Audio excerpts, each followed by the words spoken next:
Então, vamos lá. Aproveitar o intervalo de consulta.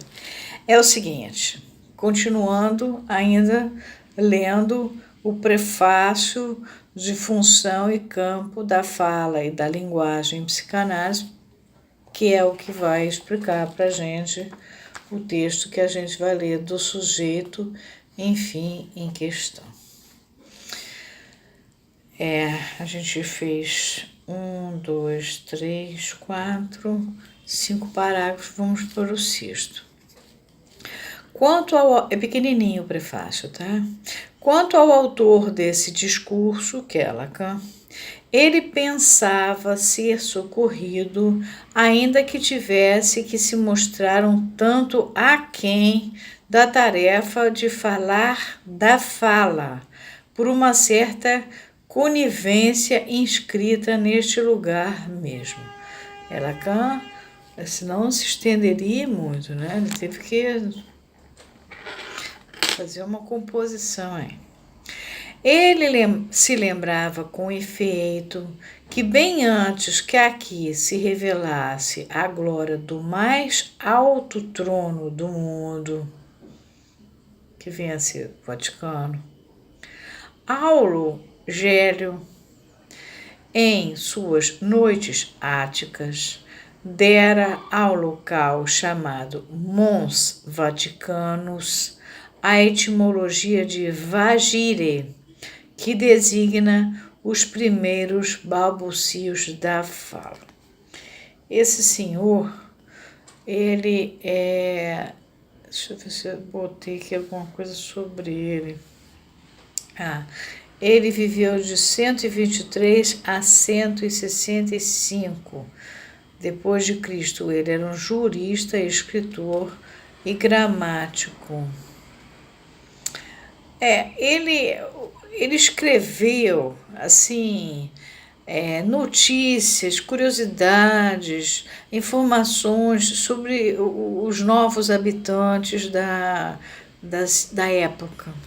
Ele era uma espécie do que Diógenes Laércio era na Grécia, só que Diógenes Laércio era assim uma espécie de Zósimo Barroso do Amaral, não sei quem conheceu, na época do Platão. Ele faz a fofoca, isso lá na Grécia. Esse camarada é em Roma, mas é mais tarde que Diógenes Laércio. E essas noites áticas é que ele conta essas histórias. Bom, e que, portanto, caso seu discurso não viesse a ser nada além de um vagido, do balbucio, ao menos ele colheria ali o auspício de renovar em sua disciplina os fundamentos que ela retira da linguagem.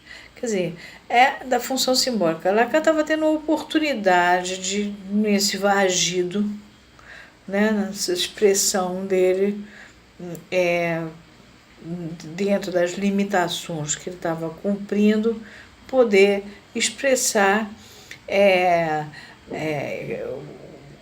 mostrar como é que ele fazia a renovação na disciplina dele, que é a psicanálise, os fundamentos que ela retira da linguagem. Do mesmo modo, essa renovação tirava da história demasiado sentido do que para ele é o Lacan, tá? Não rompesse, por sua vez, com o estilo tradicional que situa a relação entre a compilação e a síntese para lhe dar o estilo irônico de um questionamento dos fundamentos dessa disciplina. É bem discursiva a coisa aqui. Bom,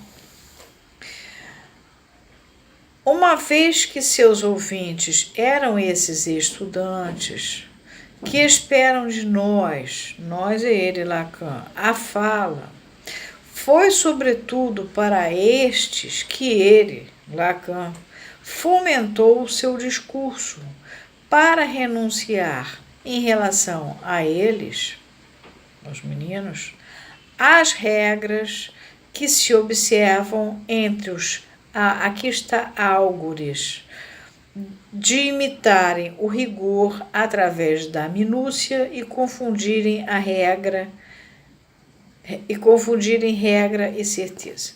Em congresso, você põe um monte de coisa, dá um amarradinho, e é isso que ele falou que é as minúcias e que confundem a regra e a certeza. Isso acontece o tempo inteiro em congresso, as apresentações. Lacan prefere fazer diferente. Álgures, puseram aqui, augúrios, é vaticínio. Mas acontece que, como ele está em Roma e ele está falando de Roma, isso, na verdade, é uma previsão realizada pelos sacerdotes entre os romanos, na Roma Antiga, que se diziam adivinhar o futuro baseando-se no canto e no voo das aves. Quer dizer, o Lacan usou um termo romano aí nesse algo. O tradutor botou um acento. Eu procurei em francês, ficava augúrios mesmo, mas aqui está augúrios mesmo, mas álgures deve ser uma coisa por causa do latim, eu não olhei no latim. Mas enfim, é isso, essas adivinhações assim.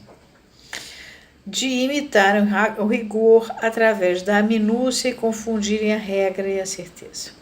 Está criticando como é que o pessoal da IPA, da Associação Internacional de Psicanálise, da época, do outro lado dele, os que estavam disputando, que não deixando ele entrar, apresentavam seus trabalhos. No conflito com o efeito que os levava ao atual desfecho, tinham-se dado mostras quanto à sua autonomia de sujeitos de um desconhecimento tão exorbitante que a exigência primordial advinha de uma reação contra o tom permanente que permitira esse excesso. É que, para além das circunstâncias locais que haviam motivado esse conflito, viera à luz um vício que as ultrapassava em muito. Que se houvesse simplesmente podido ter a pretensão de regular de maneira tão autoritária a formação do psicanalista, levantava a questão de saber se os modos estabelecidos dessa formação não levavam ao fim paradoxal de uma depreciação perpetuada. Vocês se lembram que no Variantes vão mostrando que eles vão amarrando a coisa de tal maneira que você acaba desvalorizando a psicanálise, ela deixa de existir e vira uma coisa, ou é biologia ou é psicologia. De certo, as formas iniciáticas e poderosamente organizadas em que Freud viu a garantia da transmissão de sua doutrina, quer dizer, a fundação da Commission, lembra disso, justificam-se na posição de uma disciplina que só pode sobreviver ao se manter no nível da experiência integral. Mas não terão elas levado a um formalismo enganador que desencoraja a iniciativa ao penalizar o risco, quer dizer, ao castigar, penalizar, e que faz do reino da opinião dos doutos o princípio de uma prudência dócil, onde a autenticidade da pesquisa se embota antes de se esgotar? A extrema complexidade das noções empregadas em nosso campo faz com que em nenhum outro lugar um espírito, ao expor seu julgamento, corra mais totalmente o risco de descobrir sua medida. Parando aqui, senão ficar muito grande.